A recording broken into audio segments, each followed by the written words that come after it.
Hello people, this is everything I'm doing to get back in shape. Now, I'm not sure if you're anything like me, but throughout my gym progress, my gym career, or however you want to call it, I've been out of shape, I've been in shape, I've been in wicked shape, I've stalled, I've been out of shape again, I've got back into it, almost like a yo-yo. The reason being is I think from time to time, we are only human, we get lenient, we get complacent, and it's fine. And as long as you bring it back, you stay back on track, it should be good. It's cool to enjoy life sometimes, but sometimes it gets a little bit silly. You get lost in the experience, you get lost in the time. So, anyway, this is the plan as to how I'm getting back into shape, aka the blueprint for the road to Shredville. So as you can see, I've been in shape before. Here I'm weighing about 185 pounds. Now this is a summer and a half ago, basically a year and a half, 1.5 years ago. It's summer now. This was like just before last summer. So yeah, in pretty good nick. Had visible abs, decent chest. I've really worked that up now, so this year should look even better, hopefully. Arms were always or are always a strong point. Shoulders, I'm happy with there.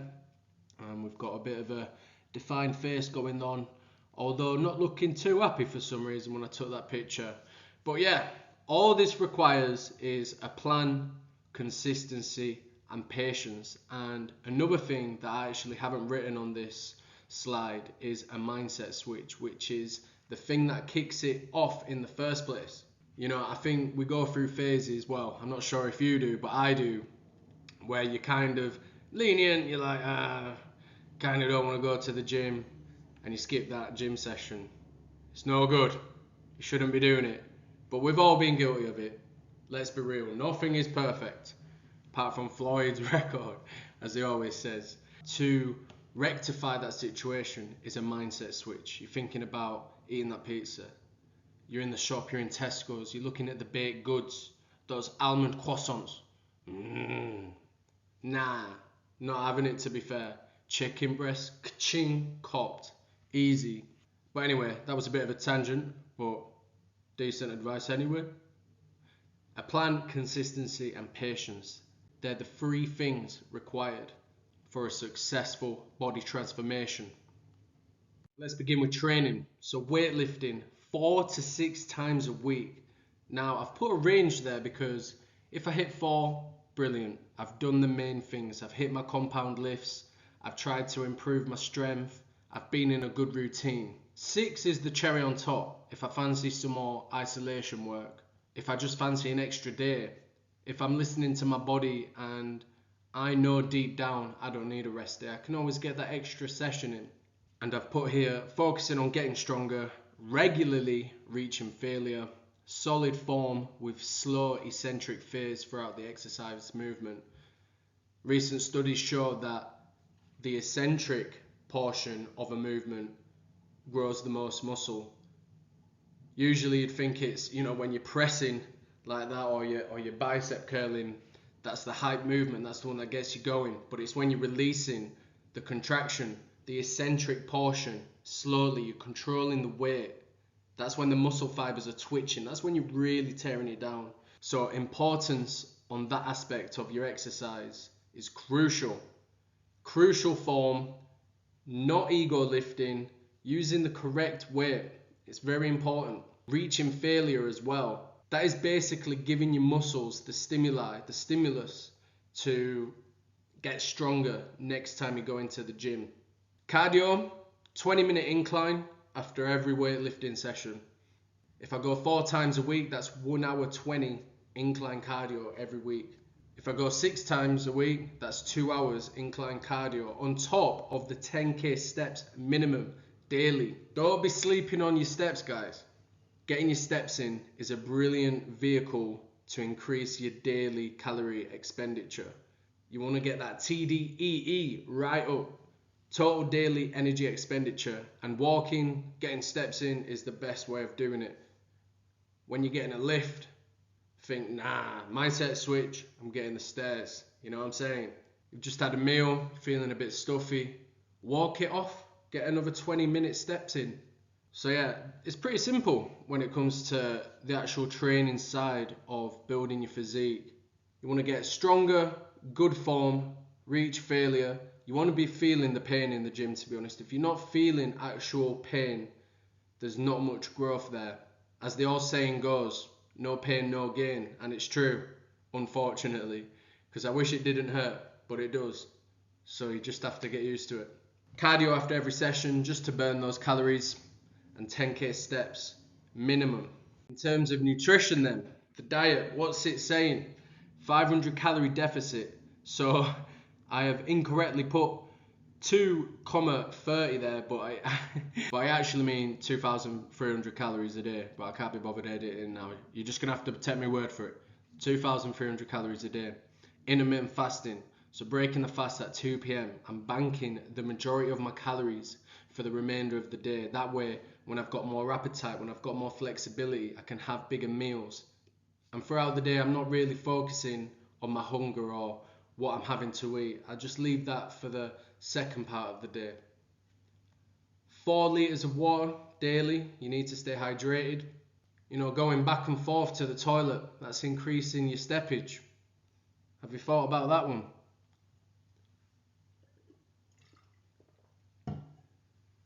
Staying hydrated, of course, is very important for your muscle contractions and performance. It will flush out the excess water. Now, you'd probably, if you didn't know this, you'd think if you drink more water, you'd have more water on you, but it's actually the opposite, which is true. It flushes out all that water retention that you've got in your system, leading to a more leaner appearance the more you're hydrated. 4 litres seems to work for me. I wouldn't really do any more. That seems to be the upper echelon of the amount of water consumption that I need personally, but you got to figure that out for yourself. They usually advise between 2 and 4 litres anyway, but if you hit a nice medium at 3 litres, go for it. Next up, we've got the 80-20 rule, whole foods and if it fits your macros. Bring that back. A lot of people are on whole foods diets only, but we like a treat every now and again, as long as it's not silly. A treat for me is like a Grenade protein bar. Now it is processed, don't get me wrong, but it's not the end of the world. So if it fits your macros, get it in. If you fancy a pizza one night, say you fasted till 4 or 5 p.m. and you've got plenty of calories remaining, go for it, pizza. As long as you're in that calorie deficit, you are going to lose body fat. And then supplements, the supplements I'll be taking religiously will be creatine, about 5 grams a day. A lot of people say between 3 and 5 grams. I've seen that 5 grams works well. And then your usuals, vitamin D, your multivits, omega-3 fish oils, all of them lot, just to keep the body ticking healthily, you know. So the goals, I'm currently 213 pounds at 6'2". Pretty heavy, to be fair. It's not obese or overweight or anything, but it's not aesthetic. You know, I'm not turning heads topless at this current weight. In that previous picture that I showed right at the beginning, let's have a look, where is it? Oh, can't go back apparently. I was between 185 and 190 fluctuating throughout the whole summer, and I thought I looked pretty good. I was probably, I'd say, 11-12% body fat, so I figured between 175 and 180 pounds, that'll put me at around 10% body fat. I'd like to see what I'd look like at that percentage of body fat. Another goal, visible six-pack. You know, that's when you know you're lean. Improved vascularity, just looks good, looks healthy. Makes you look more jacked, to be honest. Generally more energetic, light on my feet, agile. They're the benefits of being lighter. If you've lived your life carrying anywhere between 10 to 20, 30, 40 additional pounds, you've not realized what it's like to actually be a nice medium weight, even lighter than what you should normally be. I remember one time 2 years ago, I was diced and we were playing footy at the AstroTurf. Ball goes over, whatever, blah blah blah. This other kid can't get over. It's one of them ones, a sticky sitch. I'll get the ball. I didn't even kick it, but I'll do it. And this was the first time I had climbed it when I got shredded. This fence, big AstroTurf, like in high school. Scaled it like a cat. I was like, that is mint. I never realised that being light plus proportionally strong is such an OP thing. You sprint quicker, you can do more pull-ups, muscle-ups. It's underrated, honestly. Get onto it, being lean, being strong. And lastly, improved facial structure. We're talking jawline, we're talking cheekbones. At the moment I'm rocking the beard, I've been a little bit lazy, but usually it's the goatee. So yeah, I should be looking alright. And that is everything. Join me on the road to Shredville. Daily vlogs showcasing the journey incoming. So you've seen that I can do it. Perhaps you want to join, every evening. Oh, Emilio's just uploaded a Shredville daily episode 1, episode 2, etc, etc. Join me on the journey. 90 days, I'll show you the transformation that is possible naturally. And yeah, if you like it, give it a like, subscribe. All the best, everyone. Thank you for watching.